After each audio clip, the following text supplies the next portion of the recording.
Deus falará com você através desse vídeo. Vídeo esse que foi gravado no Encontro de Missões na Assembleia de Deus, Ministério Rio de Janeiro, em Pindamonhangaba, nos dias 16, 17 e 18 de junho.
Vamos funcionar agora, fazer uma manifestação.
Precisamos, ó Pai Celestial, de ter missões correndo nas nossas veias. Precisamos cumprir o ID de Jesus Cristo, não só pelo Araretama, mas por todo o mundo, pregando o Evangelho a toda criatura, sem exceção. Porque diz a tua palavra que quem crer e for batizado será salvo, mas quem não crê já está condenado, porquanto não crê no nome do unigênito Filho de Deus. Eterno Deus, maravilhoso Pai, abençoe a tua igreja, levanta missionários, levanta irmãos, irmãs, jovens, adolescentes, crianças, com desejo, com sede de missões, para que a tua palavra seja pregada, Senhor, nos quatro cantos desta terra. Em nome de Jesus Cristo, meu Pai, que nós possamos, ó Pai Celestial, entender que cada vida sem Jesus é um campo missionário, e que cada vida com Jesus é um missionário. Em nome de Jesus Cristo, meu Pai, sabemos, ó Deus, que missões se faz com os pés daqueles que levam a palavra, se faz com o coração daqueles que amam a palavra, se faz com as mãos daqueles que contribuem para que a tua palavra vá avante. Em nome de Jesus Cristo, meu Deus, que todos os nossos departamentos possam sentir sede por missões. Em nome de Jesus Cristo, Espírito Santo, visite o coração daqueles que não conseguiram chegar aqui, que eles possam entender que eles também fazem parte desta obra missionária, que eles também podem entender, meu Pai, que eles também podem ser um missionário, e sobre os seus ombros pesa esta responsabilidade. Em nome de Jesus Cristo, meu Pai, nós declaramos aberto esta conferência missionária para louvor, para honra e para a glória do nome de Jesus Cristo. E toda a igreja diz amém. Em nome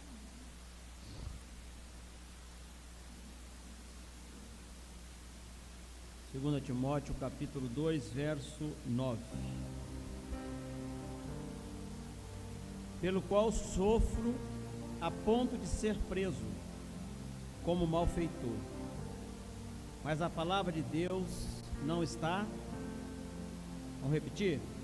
Pelo qual sofro a ponto de ser preso como malfeitor, mas a palavra de Deus não está. Podem sentar. Repetindo somente o presa já está bom, né? Porque a tradução é um pouco diferente, né? Irmãos, nesses minutos que me restam, quero compartilhar com os irmãos o tema que foi escolhido para esta festividade. Agradeço aí a cada obreiro, cada irmão. Não dá para fazer minhas considerações devido ao tempo, mas eu quero agradecer. Muitos não puderam vir, mas você veio. Como disse a missionária Vera, Deus preparou para nós estarmos aqui. Deus não fala com quem não está, Deus fala com quem está.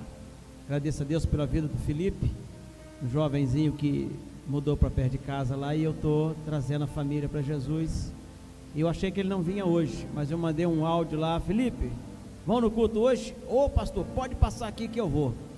E está ali. A mãe dele chegou tarde, mas ela disse que amanhã ela vem.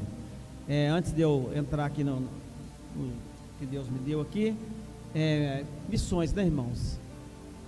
Infelizmente, eu concordo com a irmã Vera, né? Concordo com o Claudinei, concordo contigo, que nos dá vergonha. Não tem outra palavra, né? Nos dá vergonha. E olha que a missionária Valéria trouxe uma palavra dizendo sobre o maior ganhador de almas do século 20, e não tinha o recurso que temos.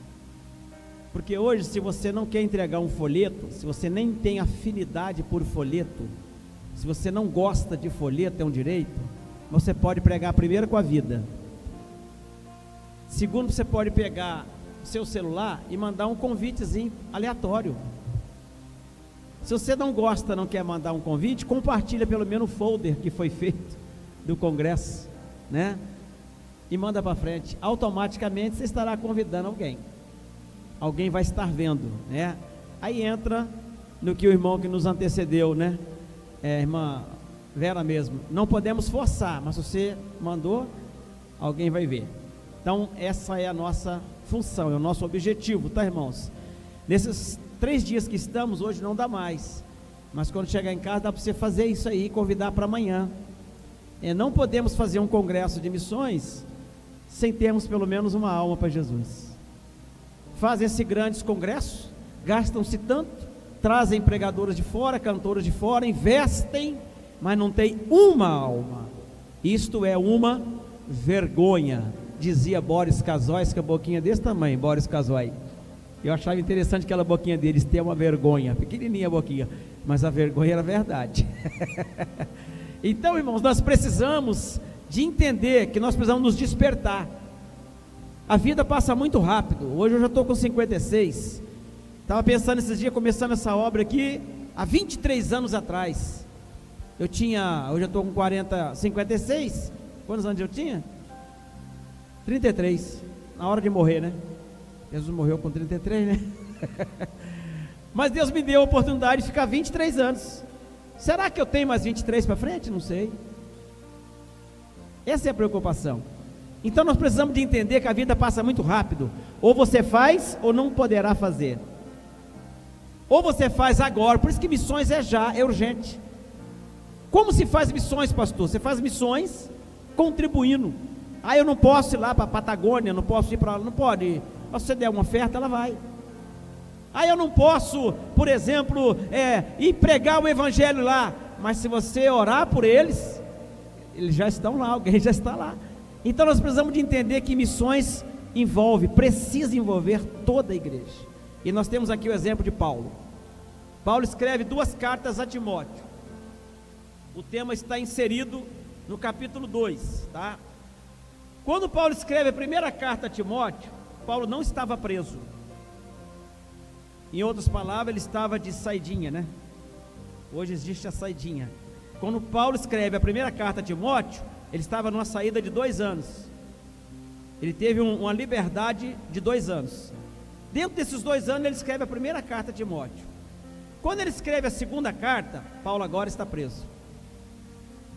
Como disse o pastor Fogaça, é a última carta que ele escreve. Aqui é mais uma missiva. O que é uma missiva? Um bilhete. Então Paulo escreve a Timóteo, segunda carta, estava preso, como já foi dito aqui, ele não estava, como o Claudio Day disse, ele não estava no seu escritório, né? Não estava aí num lugar, numa mesa, não, ele estava preso mesmo. E observem que a segunda carta aqui, ela tem 4 divisões, tá? Segunda Timóteo tem 4 divisões, ela divide o capítulo 1º, capítulo 2º, capítulo 3º e o capítulo 4. Nós temos 4 capítulos com 83 versículos. A segunda parte de 2 Timóteo é o capítulo 2. E o capítulo 2, nós temos aqui também uma divisão de 4 partes. Do verso 1 até o verso de número 7 é a primeira parte do capítulo 2. Depois nós temos aí a segunda parte, que vai do verso 8 até o verso 12, e depois nós temos do verso 13 até o verso 21, terceira parte, e do 22 até o 26, a quarta parte. Então, assim como 2 Timóteo divide em 4 partes, o capítulo 2 também se divide em 4 partes, e nós observamos que cada parte dessa vai ter um tratado. Eu não tenho tempo para discorrer, mas o tema que escolheram está inserido na segunda parte do capítulo 2, ou seja, na segunda parte do capítulo 2, que é a segunda parte de 2 Timóteo. Então nós observamos aqui, que nessa segunda parte, no verso 9, ele escreve o seguinte, pelo capítulo 2, verso 9, pelo qual sofro a ponto de ser preso como malfeitor, que não era. O maior sofrimento é quando existe ingratidão. O maior sofrimento é quando você paga por uma coisa que você não fez. É um pagamento, pastor Fogaça, ilícito. Ou seja, a lei, que era para ser rígida, ela favorece os maiorais. Hoje vivemos isso hoje.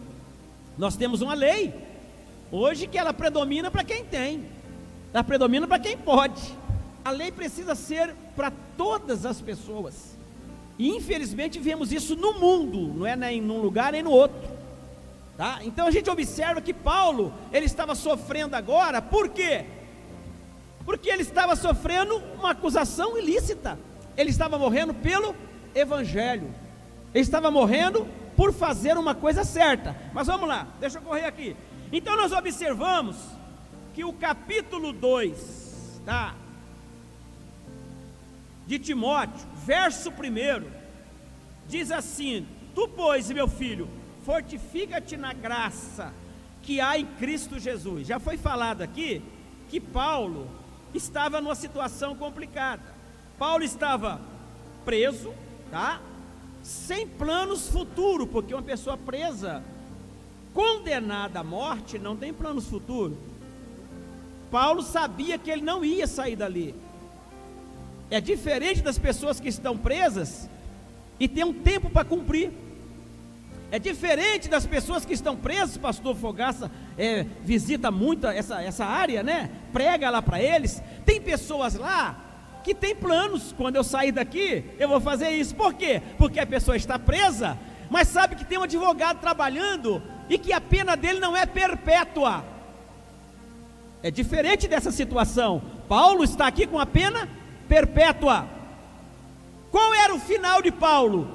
Qual era? Morte. Sentença de morte. Então a gente olhando para a situação, Paulo, ele não tinha planos futuros para sair da cadeia, só se Deus fizesse um milagre.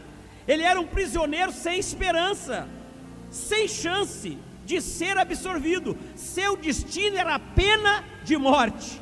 Mas observe que um homem preso nessa situação escreve o capítulo 2 de 2 Timóteo, dizendo o seguinte para Timóteo: Timóteo, tu, pois, meu filho, fortifica-te. Ou seja, não entrega os pontos, não se renda, seja forte. Eu estou aqui preso, mas eu não esmoleci. E ele está dizendo: fortifica-te em quê? Na graça. O que ele queria dizer? Olha, você não merece, Timóteo, mas tem uma coisa guardada para você, que se chama graça. Aleluia. Olha a situação que Paulo estava, mas ele está dizendo para Timóteo: seja forte na graça. Agora, aonde está essa graça?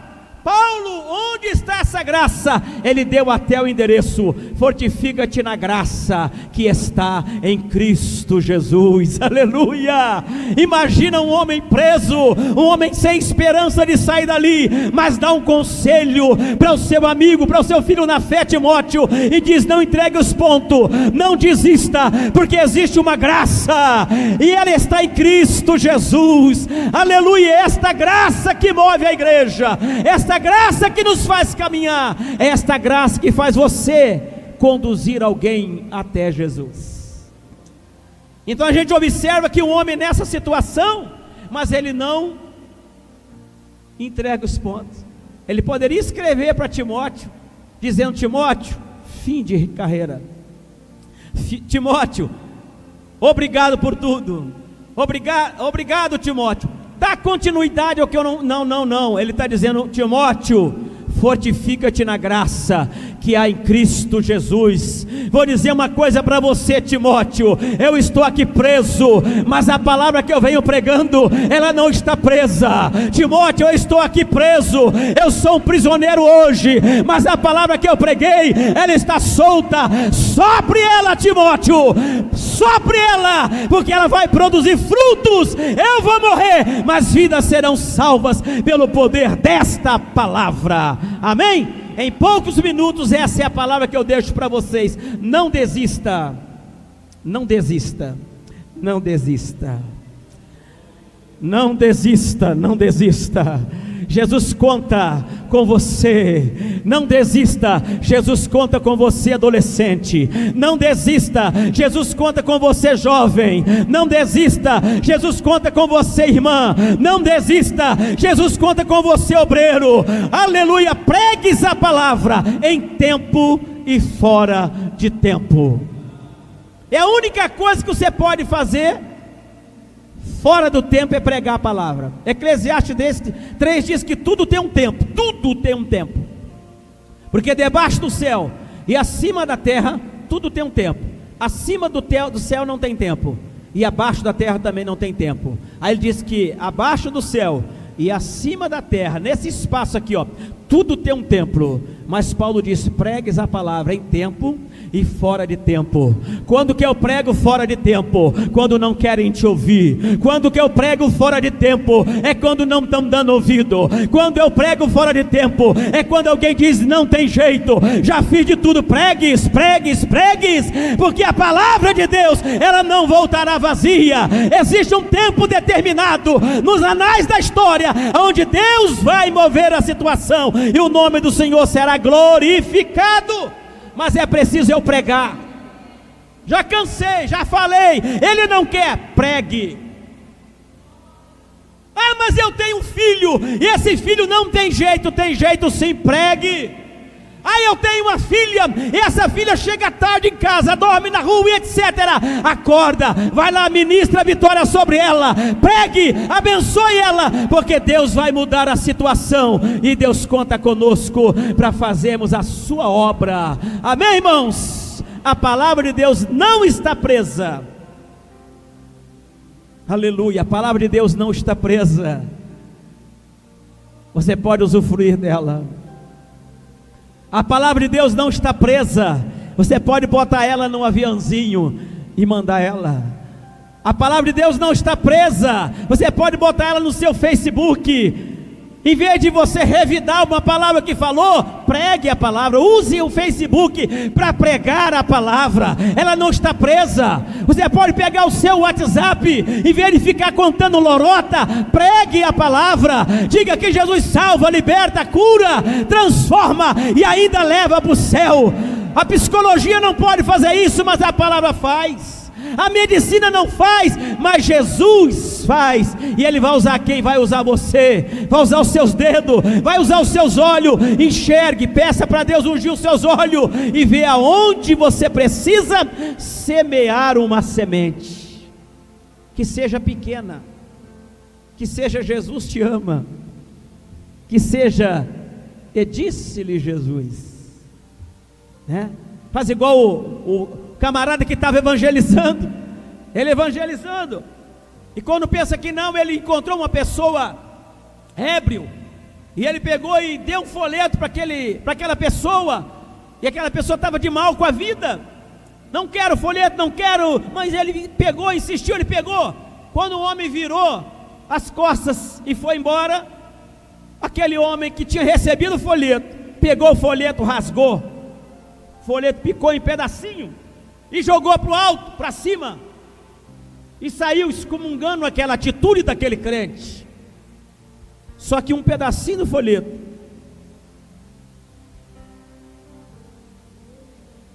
um pedacinho de folheto, irmã Vera, caiu dentro do seu bolso, e ele não viu. A vida continuou bebendo, fazendo e acontecendo. Quando foi num belo dia, o homem cisma de e dá cabo na sua vida. Não dá mais, não aguento mais. E ele vai dar cabo na sua vida. E quando ele pensa que não, que ele enfia a mão no bolso, ele encontra um pedacinho, e estava escrito: e disse-lhe Jesus. Só isso. E ele se interessou. O que Jesus disse? O que Jesus disse? Uma das coisas que Jesus disse para nós é: ide por todo mundo, pregai o evangelho a toda criatura, quem crer e for batizado será salvo. Aleluia. Essa é a nossa obrigação, esse é o nosso dever. Duas chamadas, uma é vinde e a segunda é ide. Jesus te chamou: vinde como estais, não permaneça como está. Se preparou, agora você tem o evangelho na sua vida, tem o Espírito Santo, tem Jesus na sua vida. Agora ide e pregai. Não guarde dentro de você este maná, não guarde dentro de você, porque esta palavra é para as outras pessoas também.